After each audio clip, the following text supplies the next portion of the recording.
Welcome to Horse Talk, a podcast brought to you by the Mid-South Horse Review. At the Mid-South Horse Review, we believe that horse ownership and equestrian sports enhance the lives of our community. Whether a horse lover is a lifelong equestrian, a hobbyist, or a professional, we hope to help guide and be a resource for you and our equine community. No matter the stage of riding or horse ownership, we are here for you. I'm Lauren Pickford Abbott, publisher of the Mid-South Horse Review, and your host.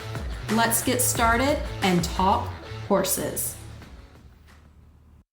Welcome back, everyone, to Horse Talk. I am Lauren Abbott, the publisher of the Mid-South Horse Review. And today is our Training Tip Tuesday conversation. And we are joined by our co-host of Training Tip Tuesdays, which is Robyn Miller. Robyn, how are you? I'm great. How are you, Lauren? Good. We have been talking training for probably 3 months? I feel Yes. maybe longer. Maybe longer. Robyn was one of the first people I told I was going to kick off a podcast. And it kind of spiraled out of me being on my friend Darrell, who has the Sporting Life Notebook podcast. I was on his podcast. We were talking about hunt and field. And I was telling Robyn, oh, I was on this podcast. And she immediately was like, we need to start a podcast. And I was like, we are. So here we are, finally.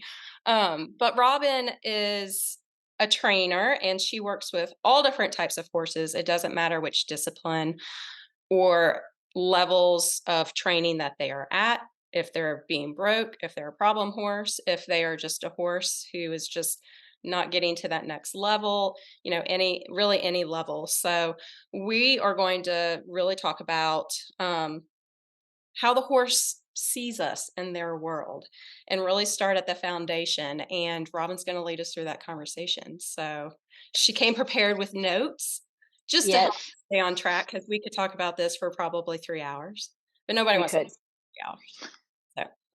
So. No. As interesting as it is, nobody wants to listen to us for 3 hours. But what I wanted to start off with is really how the horse sees us, and basically when the ride begins. Everybody thinks, okay, I'm going to go ride my horse. Let me go get it. Let me brush it. Let me tack it up. And then they swing a leg over and they think that that's when their ride starts. But it really started the moment they entered that horse's space for the horse.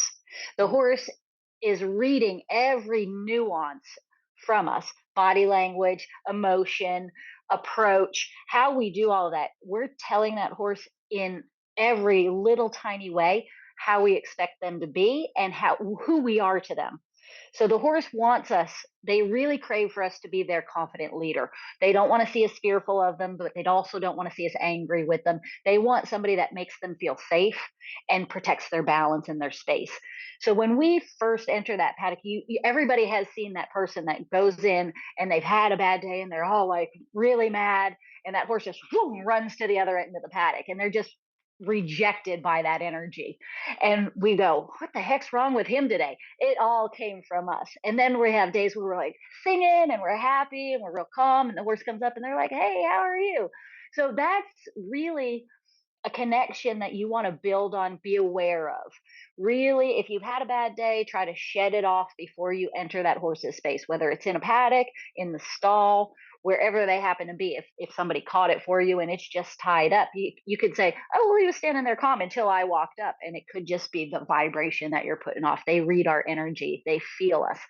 So that's what I wanted to make sure everybody becomes aware of, is when that ride starts and how you can influence, even if your horse is having a bad day. First, assess yourself. Is it coming from me? Am I just having these bad vibes? And then if it's not you, you can teach that horse how to come to you because you have that calm, peaceful energy. Yeah. It's important. It's really important to the horse. I think I'm the guilty rider who, if I'm in a bad mood, I immediately am like, I just need to go to the barn, because it puts me in a good mood.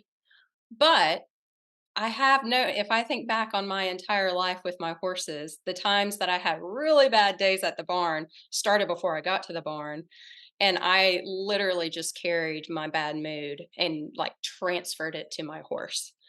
And I remember one day I was with my sister and we were also just kind of like nitpicking at each other like sisters do. And I was just having a crummy day. We had a lesson and I had a crummy lesson. And I was like, I don't know what you want me to do. Like I was so frustrated.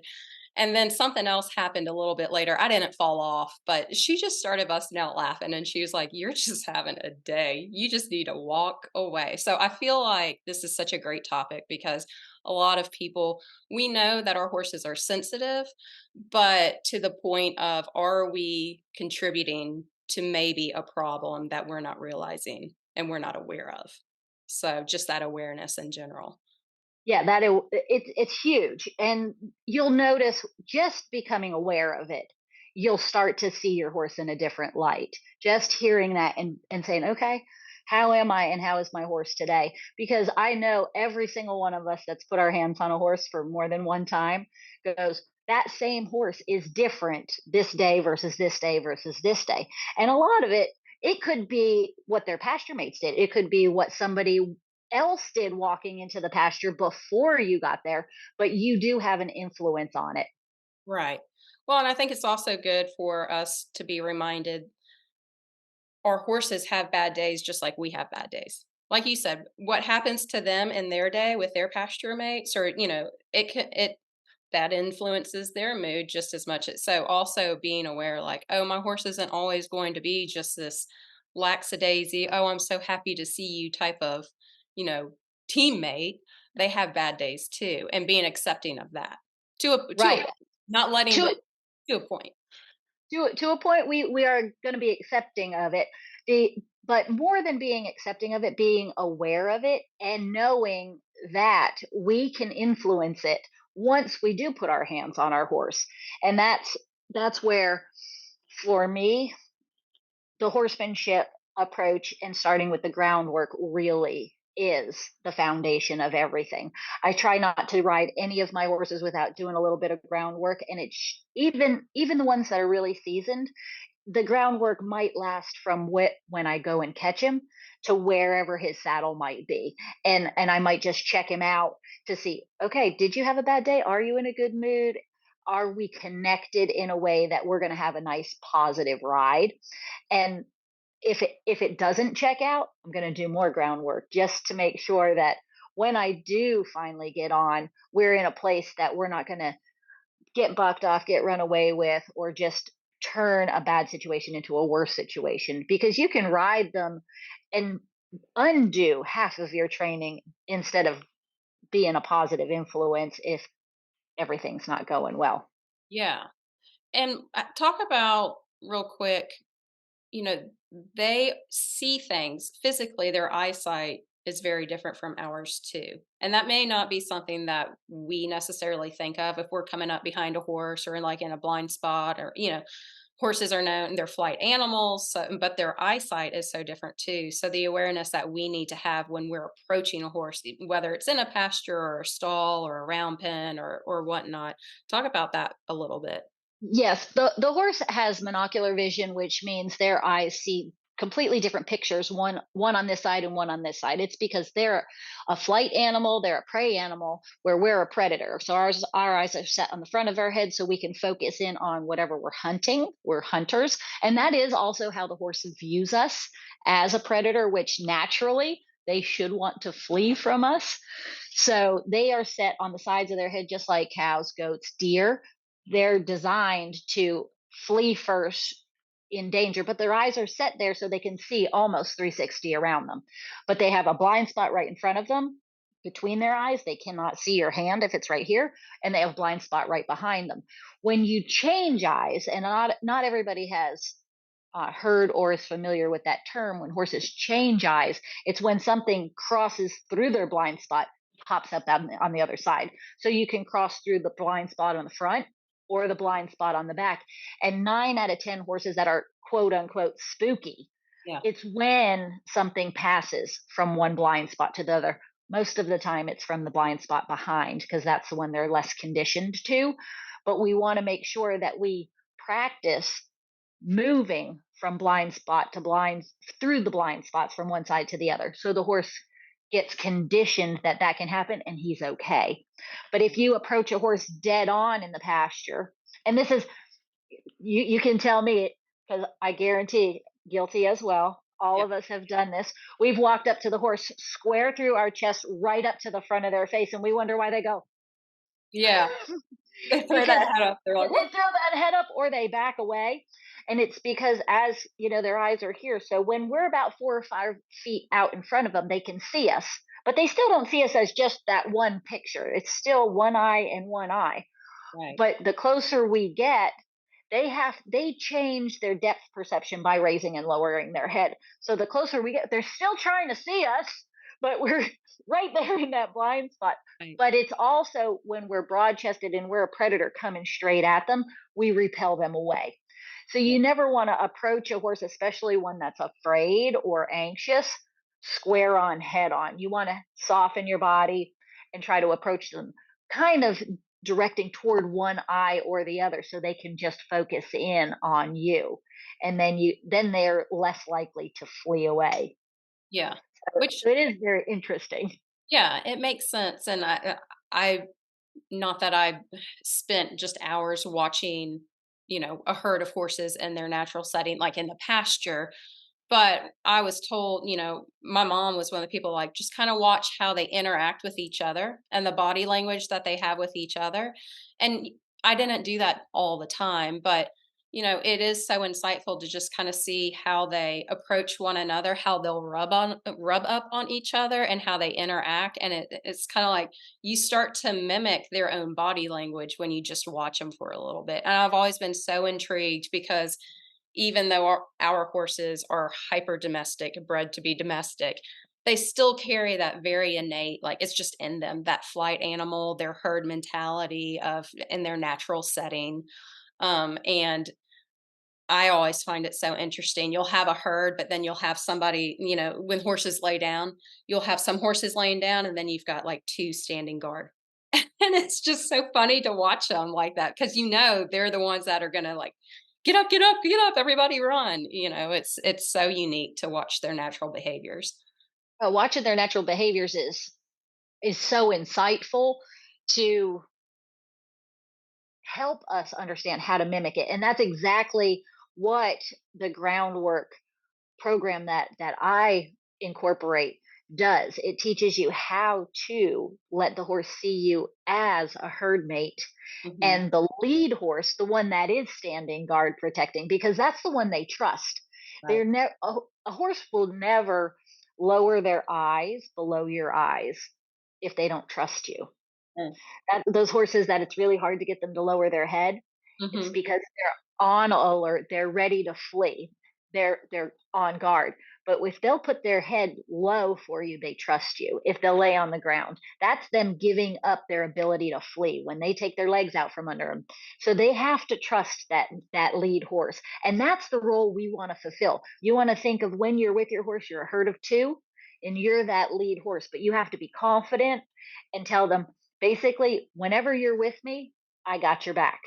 And Yeah. when you have their back, they're like, okay, I can let my guard down and I can be with you. And whatever you ask me to do, you're never going to harm me.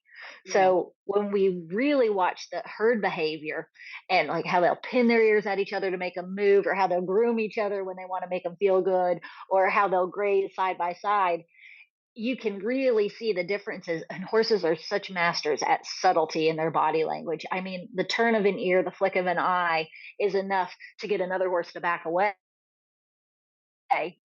and we want to keep that sensitivity, but we want to use it to our advantage. So we will mimic some of that in a way that the horse understands. We're not there to harm him, we're there to protect him, but we also have boundaries. Yeah. Absolutely. Yeah. Because we are so much smaller. We are. We are, It- but I mean, you've all seen the mini kick the big horse's butt. oh, 100%. They're all, it's the little dog, the little fight dog syndrome that I guess us equestrians have as well, because we have that desire to not to like dominate and control, but like you said, we need to be the lead.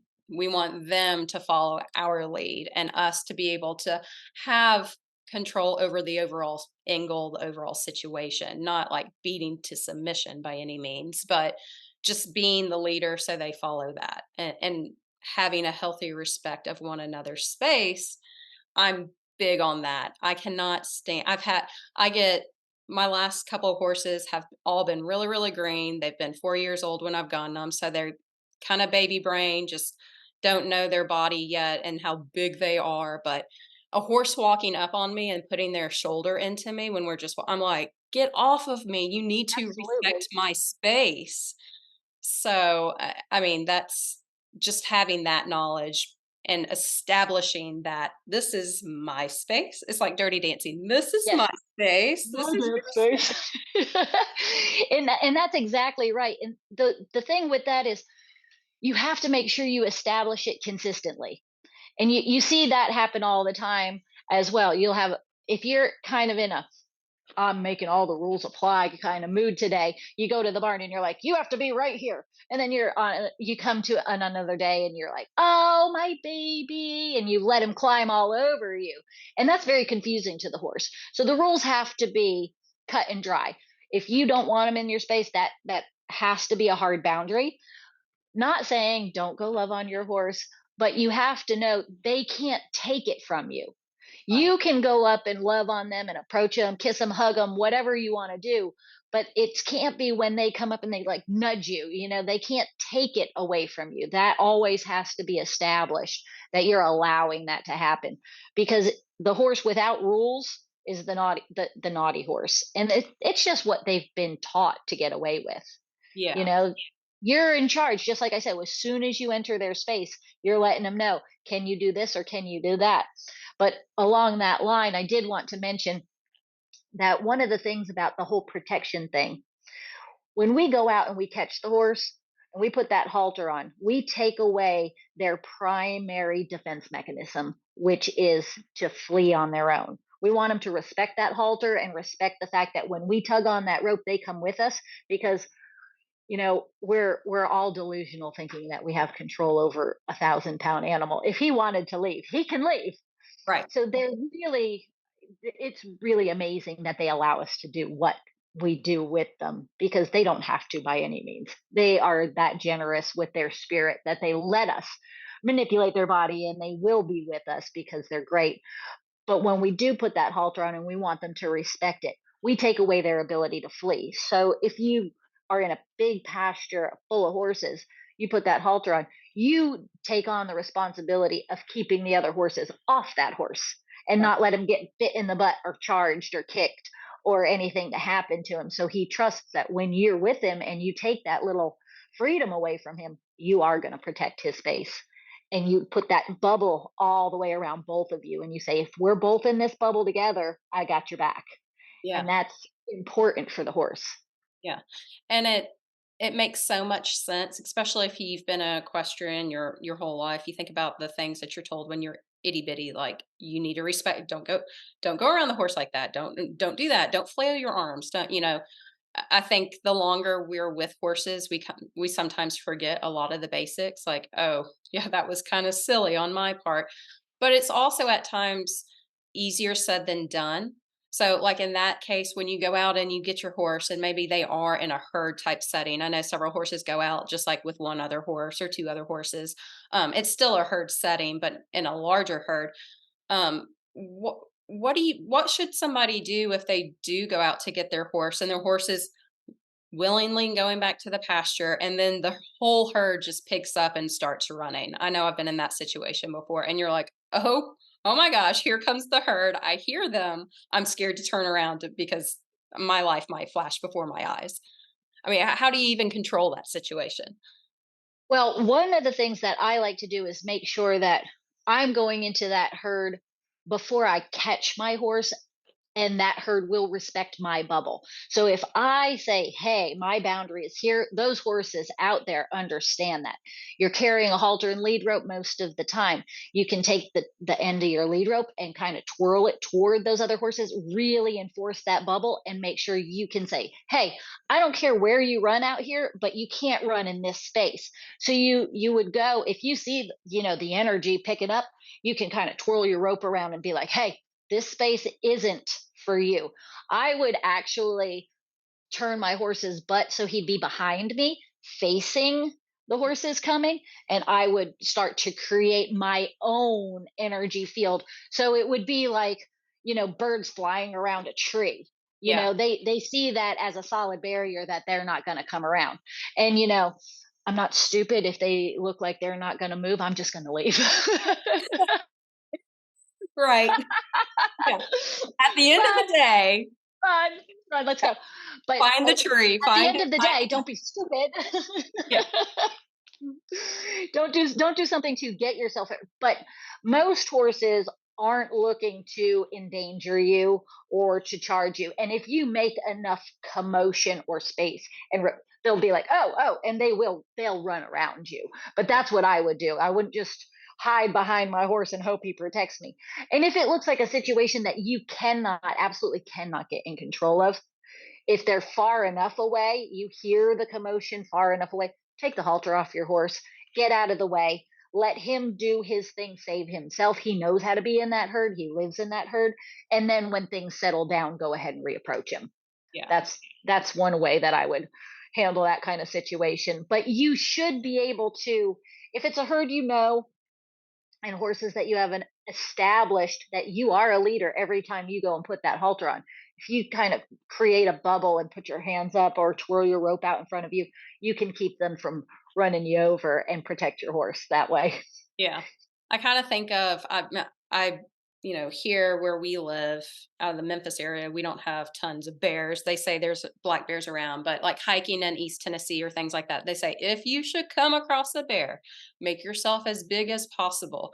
And when I've have found myself when I've been in the pasture getting my horse out of a large pasture herd type situation, and they have started to run before, I have been, like, tiptoe, like, "Hey," and I wave my arms, and they do. It's like the birds around the tree, and they just but that's what I think of is, like, make yourself as big as possible, or you tell them twirl or whatever you have to do to make sure, like, "Hey, I am not a target," around me. Exactly, exactly. Go around me. And if they're not near you, but your horse starts reacting to that energy, then, you can just untrack the hindquarters and keep moving them side to side and keep just untrack the hindquarters, change directions until they start focusing in back on you. And that way you can get your horse back under control if you still have them on Yeah, the end of the line. yeah, But most of the time, like you said, if you get big, they're going to respect that because they don't want to run into that energy. But people feel, well, I'm so little bitty, they're not going to see me. yeah, You know, trust me, they feel that energy. If you have confidence and you're like, no, get yeah. out of here, and you project it like it's tangible, Mhm. they will feel it. And I will say like 99% of the time, they're going to just boop, go around you. Yeah, absolutely. Well, what about when let's say getting a brand new horse, you're trying to establish a connection with brand new horse, or even let's say your current horse that maybe you've had for a while, but maybe you've had, some issues. Maybe you fell off and your trust is a little broken, or it doesn't always have to be a problem. It can just, in general, there's just a little disconnect between you and your horse, whether it's a new horse or a horse that you've had for a while. Where when you bring a horse in and you start grooming from that aspect, and you're really getting ready to go to the ring and start working, from the ground up. What we're talking about, what's really, I know from the moment you catch them, but even coming in and grooming them, what are some behaviors or red flags that you kind of watch while you're grooming, that can also kind of give you an idea of how things are going to go once you get out into the ring or the round pen? Well, I first of all, I look as I'm catching them. Are they hard to catch? Do they put their head up? Do they posture their head away and push their shoulder into you when you're trying to put the halter on? Do they just stand quiet? If you're leading them, do they try to walk ahead of you? Right. Do they respect when you stop? Do they stop? Do they drag on the back of the lead rope and you have to, beg them to come with you? Those are little things just coming in from the pasture that I'll see, do I have any red flags there? And then the other things are, if I when I'm working on the horse, first of all, any new horse, I never cross tie them. Mhm. because I don't want them to feel trapped. I want them to be able to move their feet if they feel they need to move. Doesn't mean I won't tie them up, but I always use tie rings so they can slip some space between them and the wall, and hopefully they won't end up, sitting back. You won't teach them to sit back or pull, and they can go from side to side and move their feet and feel like they're actually escaping whatever might be scaring them, Mhm. in to the point where they'll start to calm themselves back down, and hopefully you avoid a wreck or at least broken cross ties. Yeah. But I look to see, once I tie them up, do they stand quiet? Do they have to dance around? Are they immediately hollering for their pasture mates? Right. Because right there, if they're already calling and really anxious and nervous, you're not enough. You're not enough to soothe them. So your energy, you have to work on that bond. That connection is not there. They go, I don't know who you are. I have no idea whether or not you're going to save me or hurt me. So Right. I'm not sure. So a lot of pawing, snorting, wicked tail swishing. I look for all of that as, okay, this horse is not settled. He doesn't trust me. Mhm. Now, if they're really nervous, I'll try to just not tie them. And I might take the dirty horse to the round pen or the arena and start some groundwork and not even worry about trying to groom or tack up if it's that kind of a situation, because I Right. want to build that bond before I ever even think of swinging a leg over. The last thing I think anybody should do is try to force themselves onto a horse by having two or three people hold it, or Right. trying to swing a leg over as they're walking away. If all of that is happening, that horse is not mentally prepared for Yeah. you to get on. So those are a lot of the red flags that I see happen. Or if the horse is just pushing on you, and just, if you're brushing and they just walk over you, that's another red flag. That one's going to be a bit of a bully and not really respect any of your space. So that one, I would try to establish that spatial connection first Yeah. before I even did anything with that one. So those are definitely behaviors that I look for Right. before I ever go to the arena or tack them up. Yeah. And that just a lot of times it just takes time for you getting to either to know that horse or to recognize it's just time and just a little day by day doing a little bit more every day, or is it just being consistent with what you're doing every time you handle them? What do you feel like is really the key The to the that? big the biggest key is, consistency is always key. Yeah. Consistency is always key. But what I like to establish is, first of all, that they can't come through my boundary. Mhm. And I do that through different groundwork exercises where I'll back them out of my space. I'll ask them to yield their front end away into a circle. I'll ask them to untrack their hindquarters and move their body around me in different ways that builds their confidence, build suppleness into them, but also this respect. And then I'll also desensitize them. I'll use flags and tarps and ropes and stuff like that to check out, okay, how are you in this zone, how are you in this zone, and I check out all of those blind spots and those pieces of them that may unwind when you sit on them. And changing eyes, I do a lot of changing eyes. So when we're doing the groundwork, I'll send them around one direction, and then I'll change directions where I'll move the hind quarter, bring the front past me. So then we go from the inside eye to the outside eye, and then we work the bend on the other side. But I also have exercises where I'll tie them to the wall and work the hind quarter, going back and forth between those blind spots. And I just see what they do, but I also establish, like, you can't be on top of me, you have to be here. But when you're with me and you respect me, everything is very peaceful. I pet them a lot, and I really let them focus in on me and go, take those breaths. So those are the things that I do to build that connection before I ever get on them.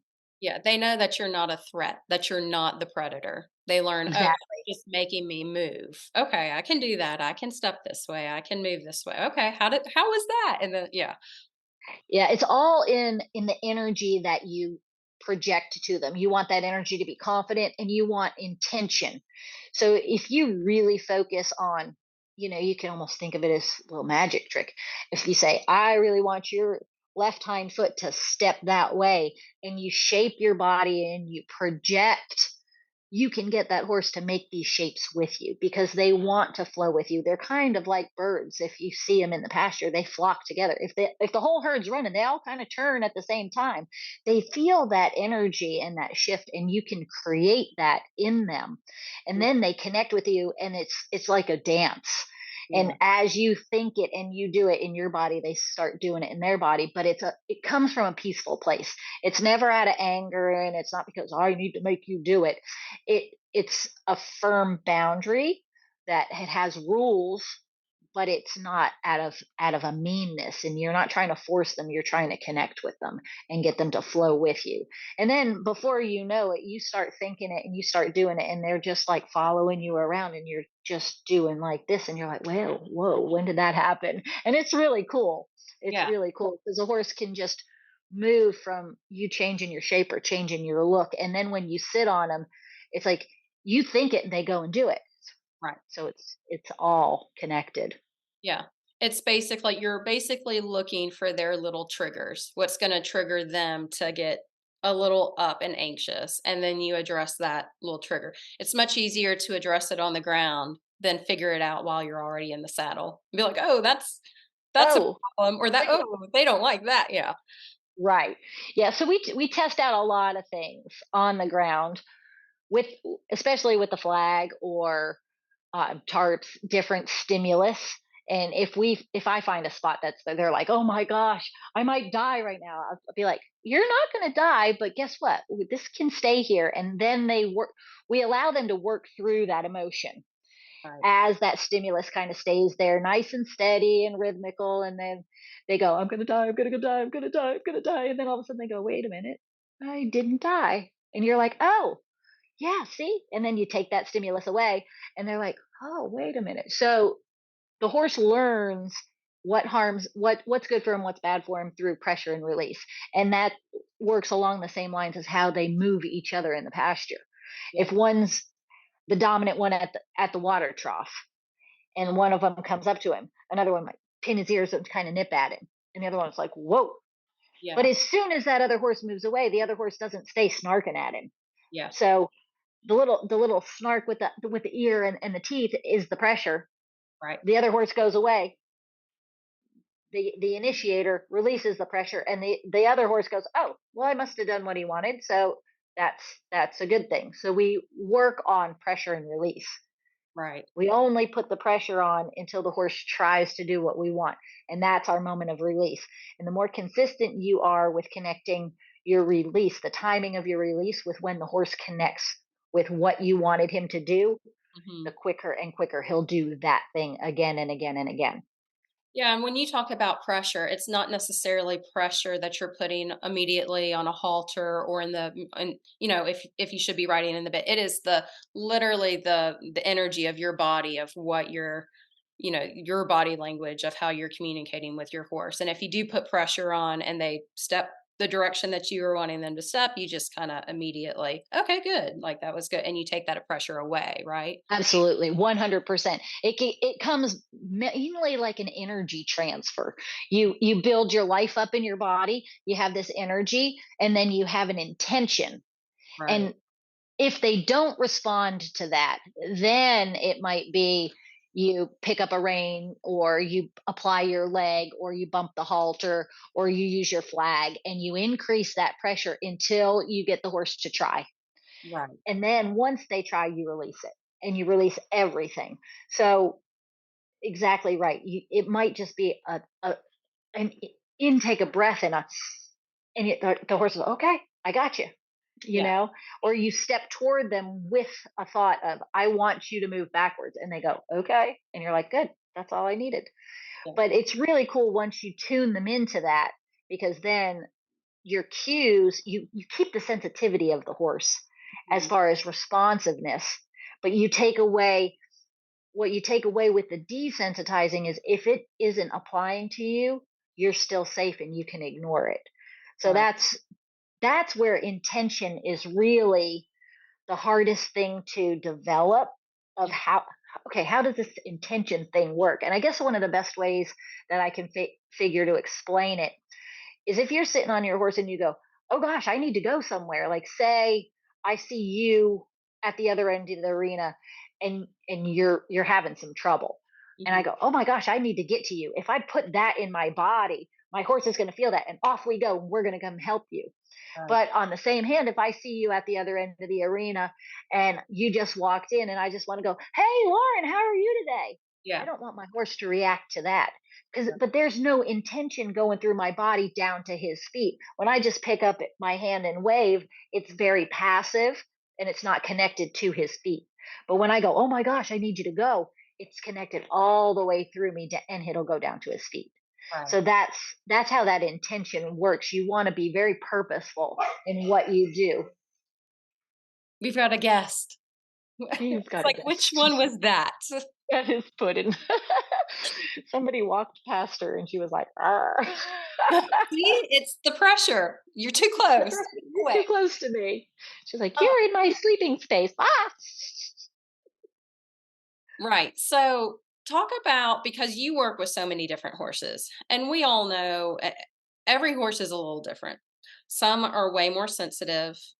Sometimes you don't need near as much pressure on one horse that you might need on another. So, how difficult is it? And maybe this is, do you try to teach and train all the horses that you work with and all the clients that you're working with for them to be as responsive to the amount of energy you're putting out for them to respond to you, or do you adjust your energy for each different horse that you're working with? To a degree, we're going to adjust to what that individual horse needs. Okay.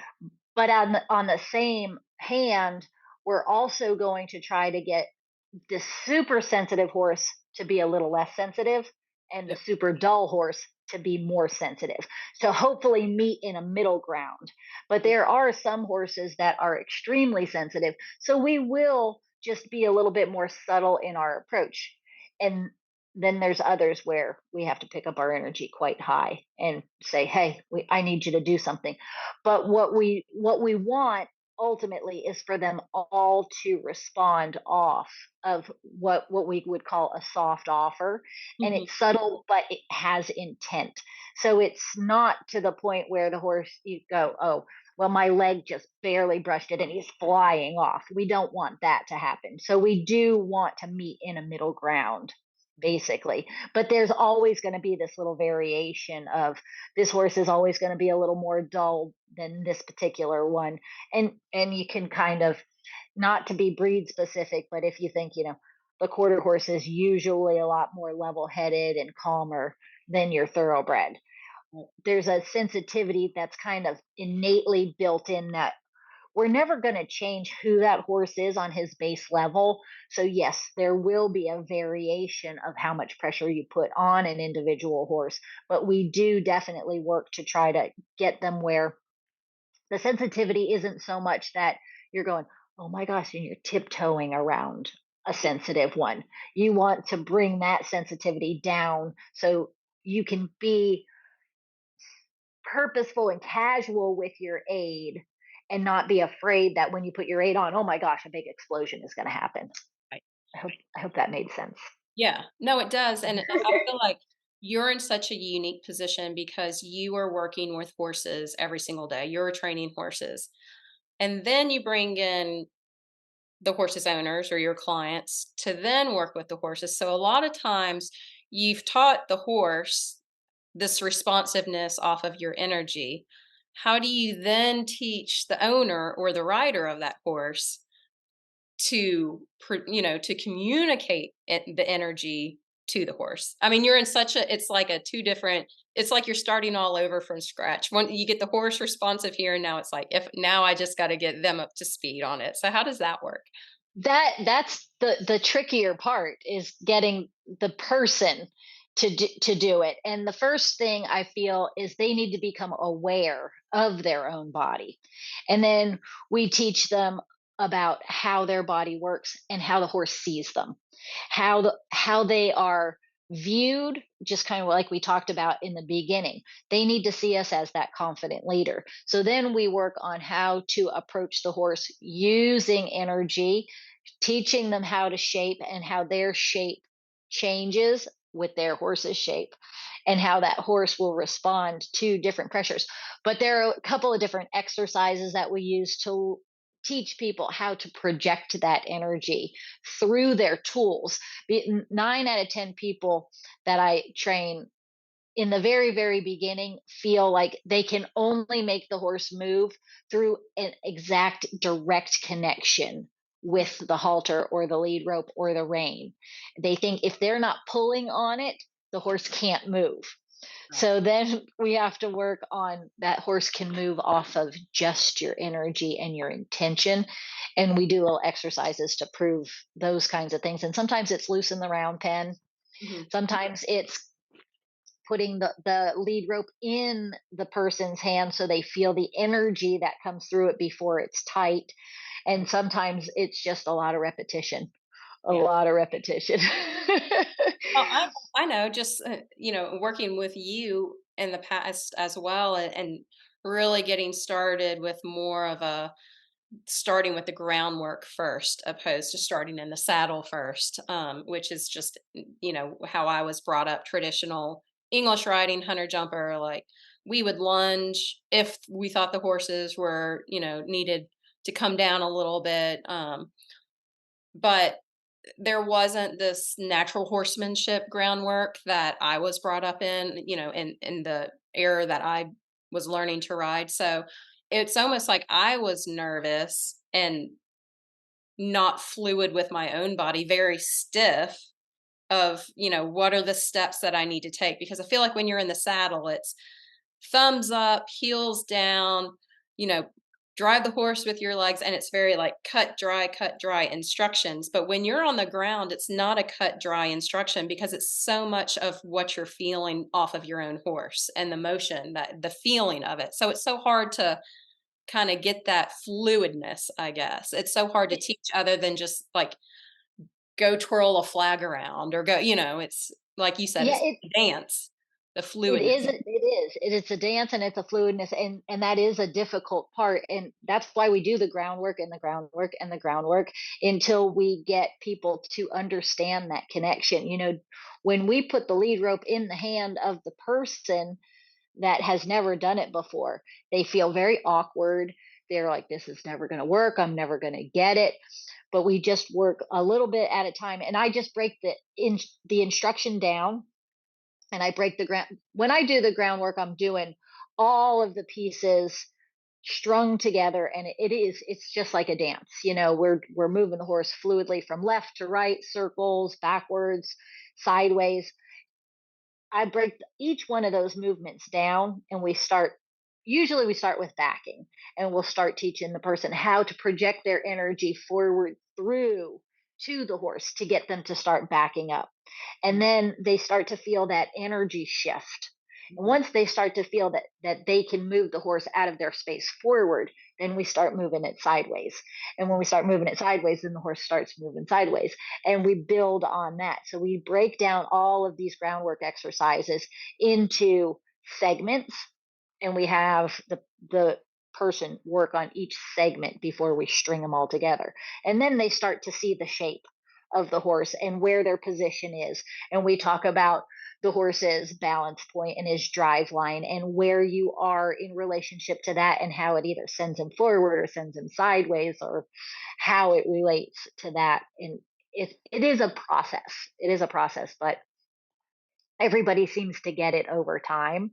Yeah. And it's everybody has a different click moment, but after they do it so many times, it's most people go, "Oh, I finally get it," because they moved in such a way, and their horse moved with them. They're like, "Oh my gosh, that Yeah, was you feel so cool!" like an It's like, instant ah, magnet. The magnet yeah. of it like came together finally. They're all doing this. Those magnets are, and then they go, whoop, and you're like, "Oh, yay, they got it." Yeah, absolutely.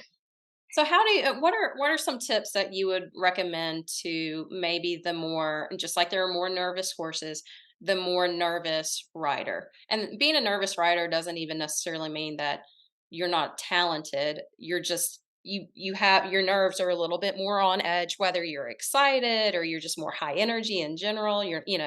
Maybe you're not as just like laid back. And what are some tips for the more high energy rider? And this applies to a lot of kids too, because kids come out, they're so excited to be around the horses and they're just ready to go and their energy's there. What do you recommend, or what are some tips to just kind of, okay, let's get in sync with our horse. Let's take it, not take it down, but how to But really communicate that. it's a difficult thing to get people to get their nerves under control. We do a lot of breathing, Mhm, have to breathe, and we try to break it down into simple things so that they can see how their energy is affecting the horse. But a lot of it is building confidence on the ground. And I have found that the nervous people get a lot more confident when they see that they can control and get that horse back in control on the ground mhm, without the horse getting away from them or bucking them off or that kind of thing. And I think a lot of that high energy, even in kids that are just so excited, is is a lot more controllable when they understand that there's a purpose. So we really just try to focus them on the feet and what the feet are doing. And we can go through the groundwork exercises fairly quickly to get their energy out, mhm. but they also it's more like with the kids, we play games to see, okay, how slow can you do this and how fast can you do this without running or without knocking something over. So that helps them focus. So those really high energy kids will transfer their energy to their horses and they can get like, woo. But Yeah. if you really focus them on a job, a specific job, instead of it just being the circles of the groundwork, we'll put out cones or barrels and have them do patterns that really take their focus, which dials them down. That really helps with that. And it also helps with the nervous people too, because you put them on a focus and they seem to tend to forget that they're as nervous. So Sure. I like to do it with exercises like that that have a little bit more of like a game or a purpose. Mhm. That really helps to get them to calm down a lot. And then I sometimes, not every day, sometimes I come out to work with my horse. Last week was a good example. I was like, I don't know where my brain is, but it's not in my head. But sometimes I feel like I can be too low of energy. I'm like, okay, let's go. So getting like having to pick the energy up, especially if maybe you have a horse that's also like, okay, we're just gonna walk through here, being able to pick the energy up. Is it the same thing, incorporating those obstacles, those cones, those barrels to get that focus where it needs to be? Absolutely. That really does help a lot. I feel everybody when they feel like they have a purpose, it focuses them and it gets them more driven. You Mhm. know, if I just tell you just go trot a circle, you're going to be like, "Oh, okay," or you're going to be like, "Where's the circle?" You know, depending on what type you are. But if I say I want you to go around the white barrel, then around the purple barrel, and then to the green flag, you're going to have a focus and it's going to automatically transfer to your horse. So the clearer your focus is, the clearer picture you have in your mind of what your body would do to get that job done, the clear picture your horse will have and it'll become more fluid. And then it doesn't get as confusing with I want you to do this with your right rein and this with your left leg because the horse and the patterns are going to help shape you around the horse as well. Yeah.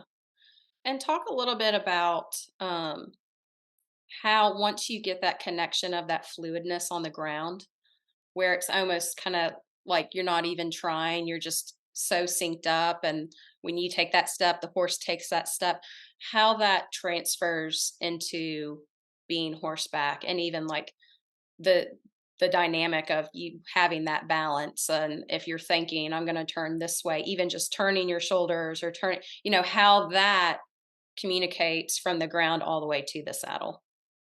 Oh, so the coolest thing that I found doing the type of groundwork that I do with that connection is the horse Oz is making that connection with you. They're connecting with your energy and your intention.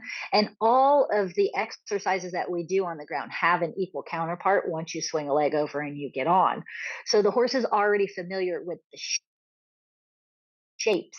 And I try not to let people get stuck on the word lunging because we don't lunge our horses and just make them go in mindless circles. The groundwork that we do is very purposeful, building top line. It's teaching the horse little. It's teaching them how to balance laterally and and get to where they can posture themselves, where they can carry the rider more effectively.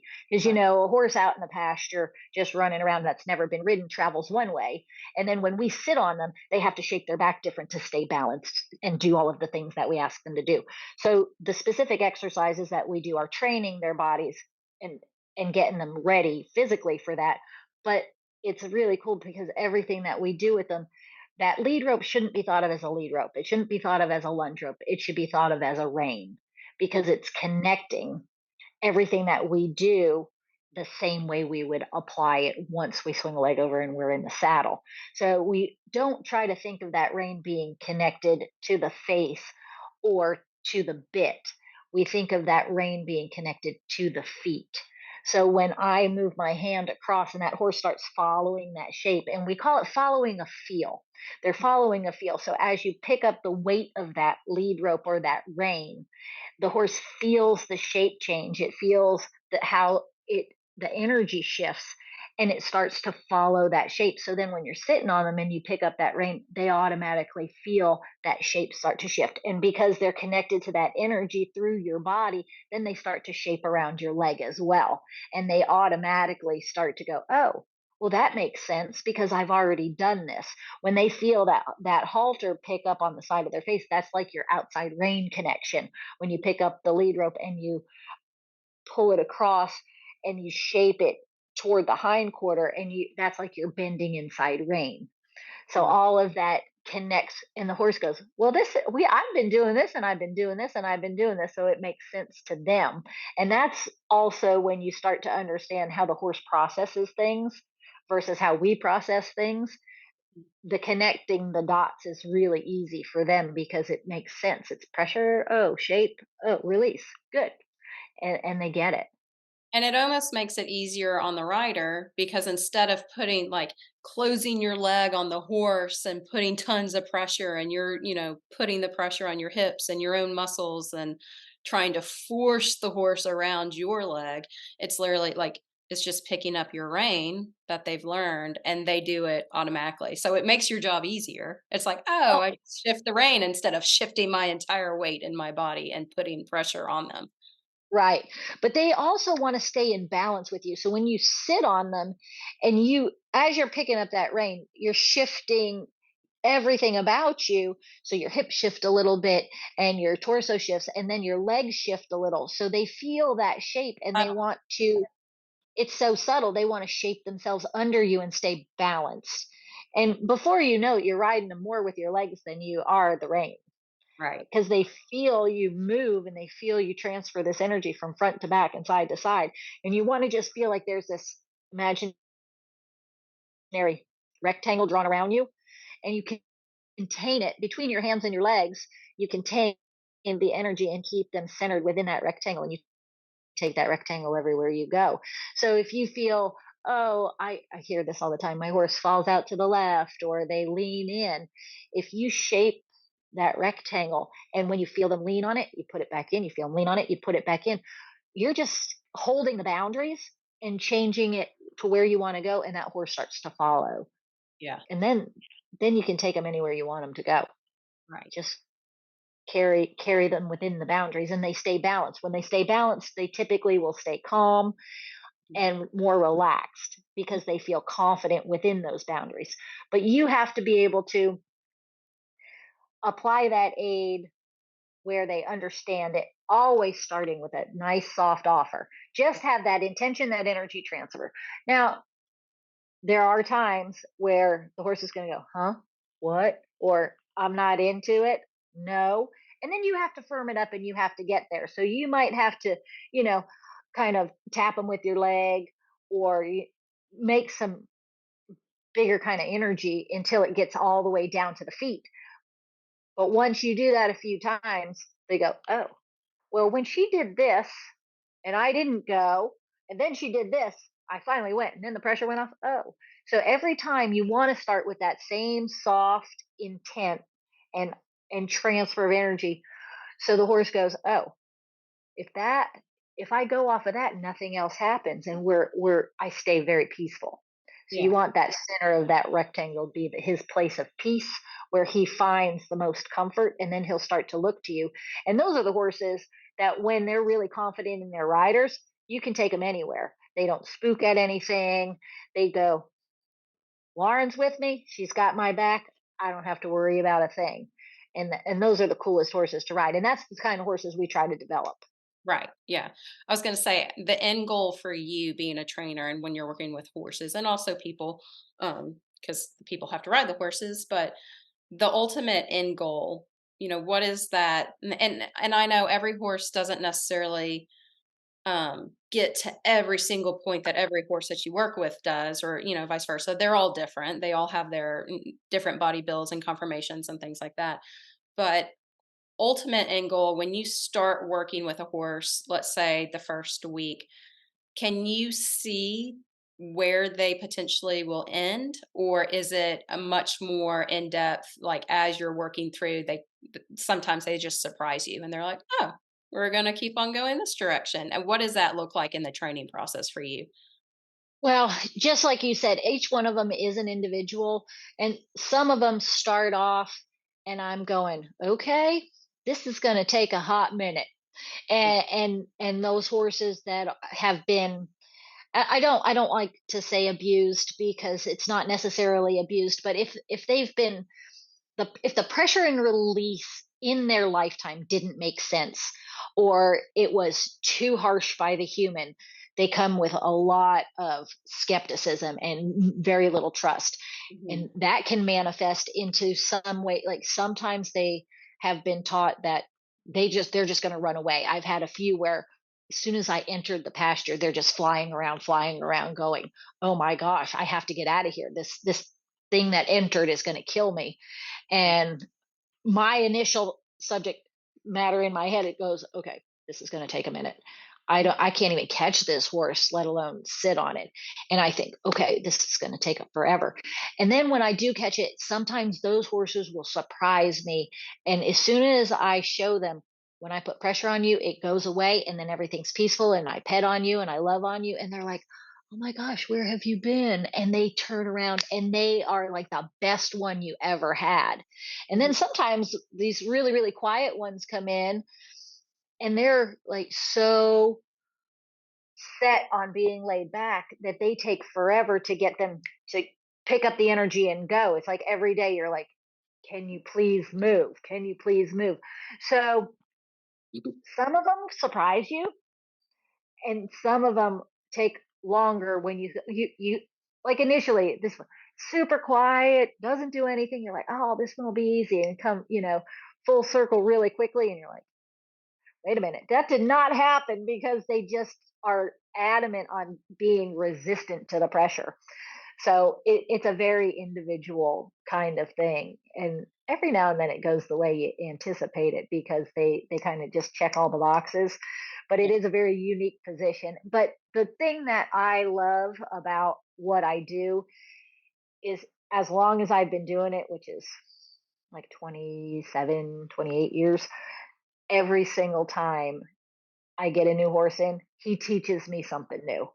And there's always that continued learning. It's never done. I don't care what trainer you go to, what level they're schooling at, what level they're showing at, if they've got gold medals from the Olympics, there's still learning to be done. You're never done learning. And the person that shuts their mind down to learning is the person that's going to either get hurt or have that horse show them different, because there's always a surprise around a corner. Yeah, Yeah. I constantly get ones in and I'm like, "Okay, what am I gonna do with you? You're not checking all the boxes the way you're supposed to." I have to ask, Robyn works with my horse, Kevin, my new horse. What was your first, if you even remember, what was your first impression when he came off the trailer? When he came off the trailer with his head straight up in the air and his eyes all big, I'm like, "Oh, this might take a hot minute." But he did. He took a minute to understand that he could be okay with stimulus around him. Right. And he was really concerned about life in general. Like things were happening and he wasn't sure he could handle that. And then all of a sudden, one day, his brain just clicked. And now he is that horse that you can go and you can trust that he's pretty much going to be the same every day. He tries really hard. He's really, really connected. And he trusts when somebody's on him or somebody's with him, he's okay. And that's one of the coolest things. He's a really cool. You're lucky because he's a really cool horse. I was terrified of him, partly because he is so big. He's But giant. yeah, he was giant. He hadn't been restarted. I think you were like, "So he hasn't been ridden?" I was like, "Not since his last race. Good luck." And I was like, okay, all right. But yeah, but also I think when I brought him to you, I think my daughter was 4 or 5 months old. She was really little, and I was like, "He's really big," and that was the thing. I said, "I just wanna enjoy my horse. I wanna be able to, like, take my horse wherever, go, ride out. I've got a baby. I don't want to be be on a rodeo. He's way too big for that." And I remember when I left, I thought he is so intimidating because he was so big. But I kept on being like, but I just feel like inside his brain, there's something there that just keeps him a little level. So I'm excited. But I think about that day when I brought him because he came off the trailer and he was shivering, Vibrating. like his whole body, he's shivering, and it's just like I feel like you're going to be a different horse, but I need to see somebody on. I'm not going to get on him first, and I'm just I'm sure you get that. I'm sure people are like, "Here's a horse. I'm not getting on him until you do." It's like, how does it feel to sometimes be in the position of which you're not because of your training methods, but people bring you horses. Does it ever feel like you're kind of the crash test dummy for these people sometimes? Oh yeah, all the time. All the time. I get the so I have a unique approach. I would say in this area, not in general. There's a lot of people out there that do things the way I do, but in our particular area, I have a rather unique approach. And sometimes I wish it wasn't this way all the time, but sometimes I'm the last resort. And it's when so many things have gone wrong, or somebody's fallen off, or somebody's gotten hurt, and people are like, we don't know what direction to go in. This horse is becoming dangerous. And then they say, "Hey, Robyn, can you see what you can do with it?" And most of the time, I'm like, "Okay, we'll see what I can do." And Yeah. and I always work on the ground, and most of the time I can see those triggers of what it is that's making that horse behave that way. Sometimes they just lack balance. They lack suppleness.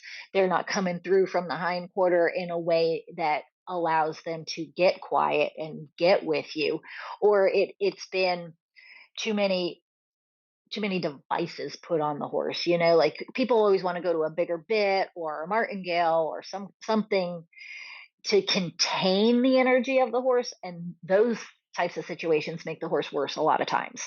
Yeah. So when I strip all of that down and go down the groundwork and see how that horse moves on his own without all of the restrictions, a lot of times I'll find out why he was being the way he was being.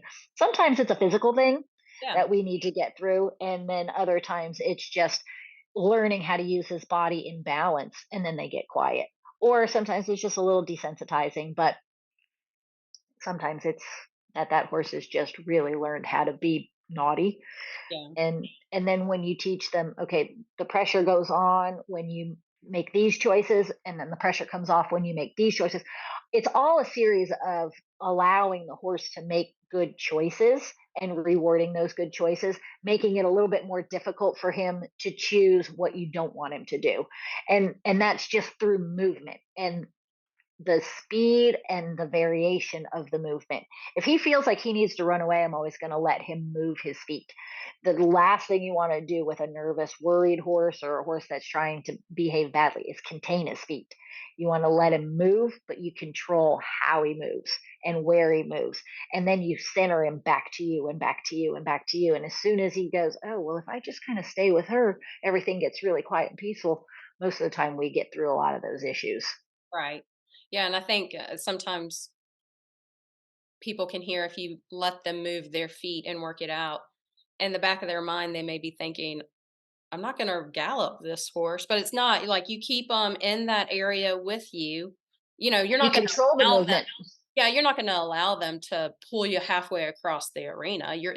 Like you said, there's boundaries that you set, but if you can work their feet and keep their mind, it's kinda like sometimes us people need the cones or the barrels to do the obstacles to get Right. focus. Sometimes we have to be that cone or barrel for the horse, and they have to focus on you or the rider itself to be able to break down that, "Okay, I'm in a safe place. I'm Right. okay." So to further explain, when I'm moving those feet around and allowing the horse to move, I control that movement, and it's a lot of lateral movement. Yeah. I'm constantly moving his hind quarter across, bringing the front end back through, circles, loops, serpentines.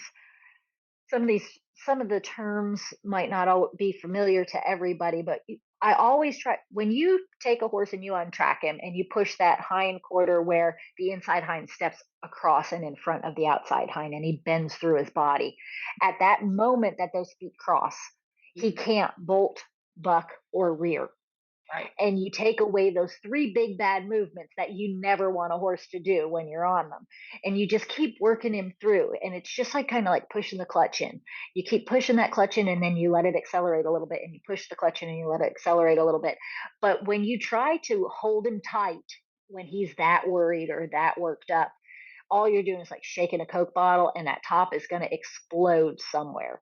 So Yeah. you control the movement, and the movement is very lateral, Yeah. from side to side, circles, and it's not just lunging him around, because then we become a predator chasing a prey animal in a circle.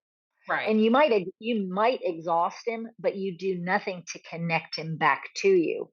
So when we're moving the hindquarters around, bringing the front end through, first of all, we're changing eyes, changing eyes, changing eyes. And every time you push that mind through the blind spot and change direction, you're you're kind of triggering his automatic thought process. Mhm. Horses that are worried go into flight mode. And if you ever watched a horse gallop across the pasture because he got spooked, he's going to run in a straight line until he feels the threat may have subsided, and he's going to turn around and look.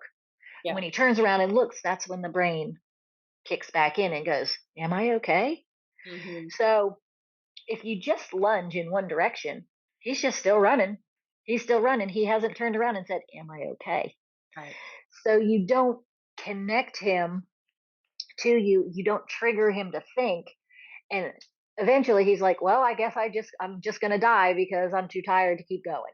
Right. And then you build fitness in your horse because you lunge him and he gets fitter and fitter and fitter, and it takes longer and longer and longer to exhaust him. And nobody wants to ride the exhausted horse, especially if you're training a performance horse. Now, not all of us are riding performance horses. And when I say performance, it could be anywhere from a barrel racer to a roper to a jumper to a dressage horse. All of those horses need all of their energy to Mhm. do the job that we're asking them to do. When they're performing, they need all of that energy because they're doing a demanding job. You don't want to be on a tired horse going out to jump your course. Right. You might get a rail because he's too tired to lift his knees up. So when we do the groundwork, we make these connections. We get that horse mentally prepared, physically prepared, and then we have all the horse that we need to go do the job. And Right. we don't have to worry about all of this anxious, nervous energy, Right. because and you have this fresh, great horse that's just ready to ride. So Yeah. it's all in the preparation Yeah. to get them there. Yeah. And how important the preparation is of, another trainer, a dressage trainer who does a lot of clinics, said that when I was talking with her, how important, when you come in for a clinic or even a horse show, or you're riding in front of somebody who's going to assess you, or, give you a lesson for the first time and they haven't seen you before, how important it is to have your routine that you do with your horse before you ever swing your leg up over, and what that routine entails. And, from the groundwork perspective, it's a mental and a physical kind of prep before you even get on. You're working their brains to make sure they're here with you. They're okay. You're okay. Everybody's okay. It's the mental check. But then it is with those lateral moves that you do with untracking them and, bringing them forward. You're also warming up their back muscles and their hindquarters and getting their shoulders loose and getting their hindquarters loose before you ever even get on the horse, and how important that consistency is. Yes, it's so important, and the horse benefits from it. So, even I try to a lot of people get frustrated when their horse stays anxious or gets worried or spooks. And I kind of thank them. I'm like, well, thank you for allowing me another few circles to prepare you and get you even better at yielding around and working your body. And if you think of it that way, it's mentally for us a way to keep from getting so frustrated Mhm. about, because you can't put a clock on a horse. You can never put a clock on their preparation. But the better you get at it and the more connected you get at it, the shorter that prep has to be. Because when they see you, they're like, I got you, I got you, I got you. And eventually you don't have to do 20 minutes of groundwork. You might do 30 seconds of groundwork. And then all the rest of your prep work is on their back, because they're already, when they see you, they go, she's always got my back. She's never betrayed me. I feel comfortable with her. I'm ready. I'm ready to give her everything that I've got. Yeah. And those moments when the horse finally gets there are the coolest ones. Yeah. They're the coolest ones. And when you feel for the first time, when you get on there and you think it and they do it and you're like, Yeah. "Oh my gosh, that actually worked." Yeah. I hear that. I hear that a lot. Some When people are just figuring it out and they haven't worked with me for a long time, and they finally get on their horse and they feel it for the first time, that connection. They're like, I really didn't believe you. I didn't think that was going to work. And then it works. And they're like, whoa. And I love seeing that joy in people. And then the horse really appreciates it because they're not being tied down and kicked on all the time. They get it. And that connection really grows and builds. And they really are what we put into them, and they are a mirror reflection of everything that we give them. And the more consistent we are at seeing the image we want to see and working toward that versus what they don't like about the horse, you look at the positive side instead of the negative side, the faster that horse becomes that pretty beautiful picture that they see. Yeah. It's a good reminder. My older horse, my senior horse, he's pretty grumpy to work. And he has some physical things that probably were going on a lot sooner than I just realized, because I was an experienced 20-year-old rider. You can't tell a 20-year-old rider anything. They know everything. Every bit that. In my case. But, love that horse. He would never lift a mean flick towards me or anything, but he was grumpy as hell. And one day I was just like, damn, he's me exactly. Like, that's me. Am I grumping it? He learned that from me, like, and it is funny. It's kinda like, if you take a deeper look at your horse, and not all horses, all some there are some problem horses that are being bad, very, very naughty. But if you have a horse that you've been with for a while, been working with for a while, and they've just got some quirks, I guarantee you probably have those quirks too. And I'm guilty of Gage, his little weird quirks. They are my weird quirks, So it is funny to be able to stand in front of a horse and be like, what's going on here? And like you said, a mirror. They are a mirror image of the energy that you bring. That's why, talking about the awareness, as soon as you step foot in the pasture and going, what is that energy that you're bringing them? Because they're going to mirror off of that. But I do think it's funny. I laugh about, my sister Ashley, me. I think we're two totally different people, but, her horse versus my horse, and not even the current horses that we've had throughout life, her horse versus my horse, and just the quirks. It was like, well, he's you made right over, but it's just funny to see that with people and their horses.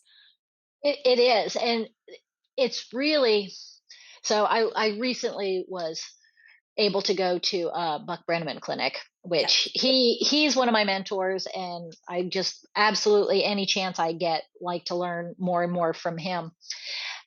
And one of the things that was really somebody mentioned it, and we all kind of were like, "Whoa, yeah, it's really cool."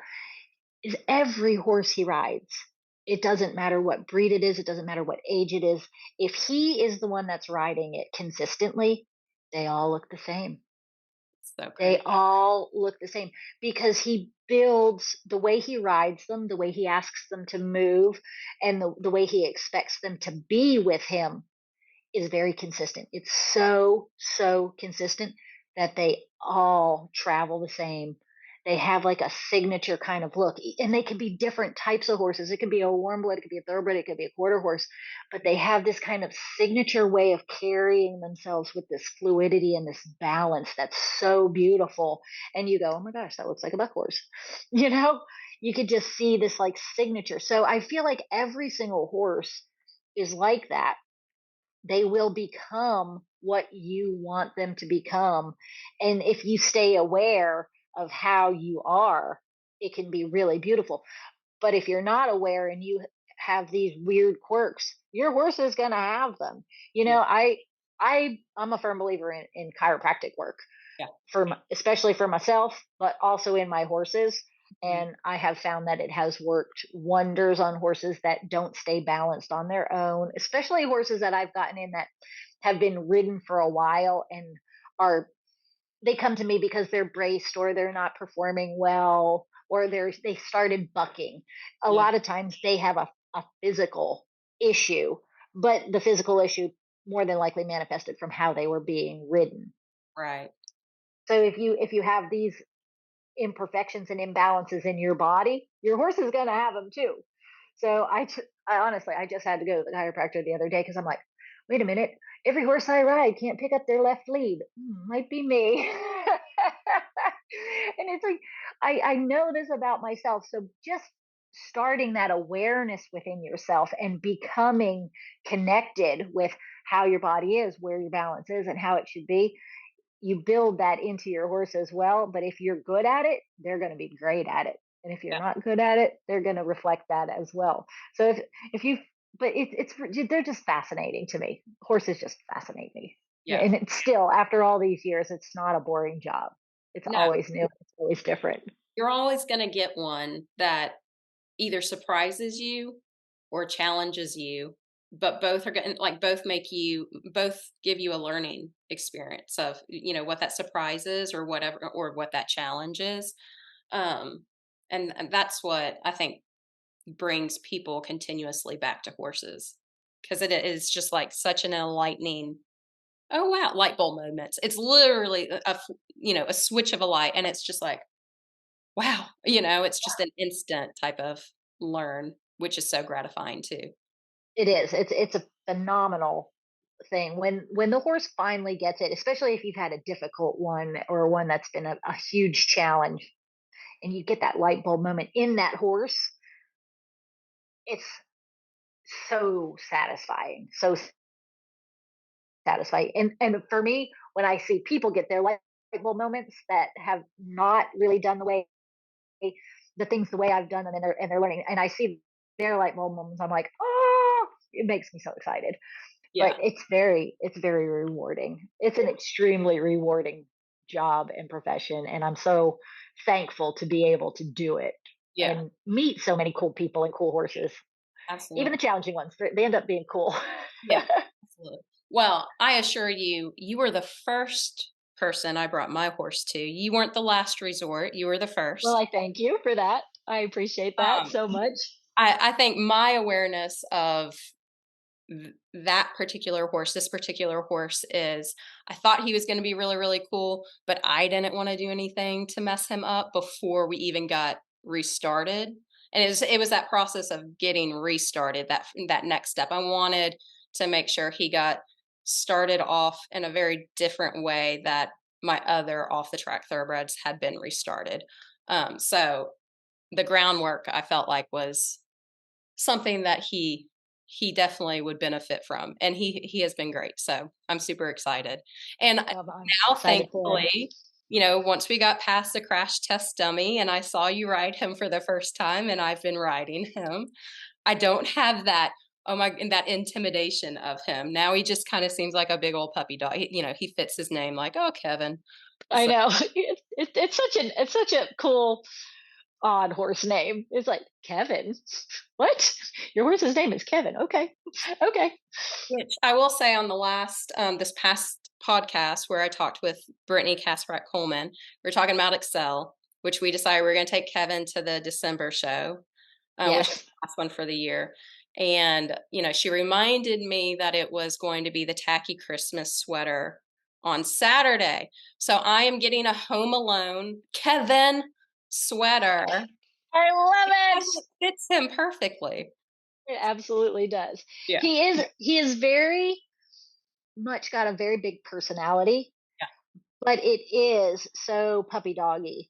And it really it warms my heart that he is that way now, and you can just kind of walk him around, and he's giant. Yeah. Anybody that doesn't know him, he's giant. He's like 17 hands, huge. But he'll walk behind you like, okay, come on, Yeah. let's go.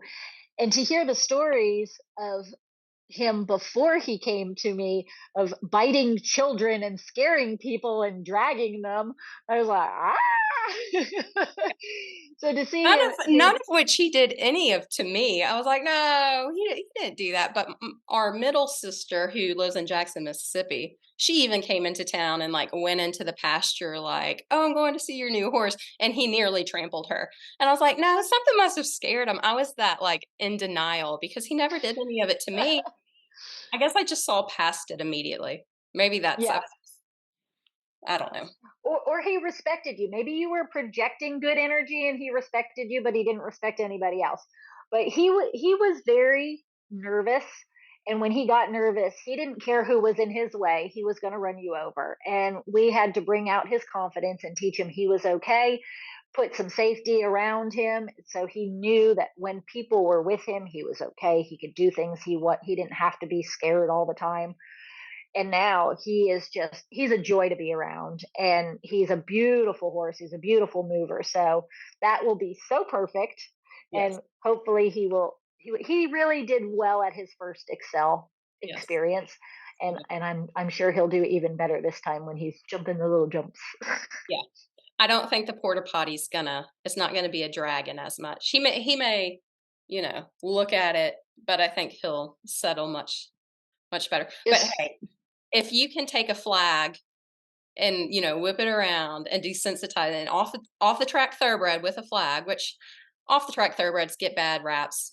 People are like, "Oh, they're so spooky." I was like, that horse has seen more in their 3 years of life than any horse that you could just, pick up and they say they're spooky, but I think it's more some things are PTSD than just straight up spooky. I would 100% agree with you. And I think most of them really aren't that spooky because they've been exposed to crowds and trailered all over the places and different tracks and Yeah. all of the noise at a track, that they're typically not that spooky that way, but they do carry a lot of anxiety and anticipation, which people think is more of a spooky thing.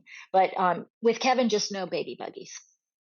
Yes. Yeah. Should we tell that story? We'll tell it really quick.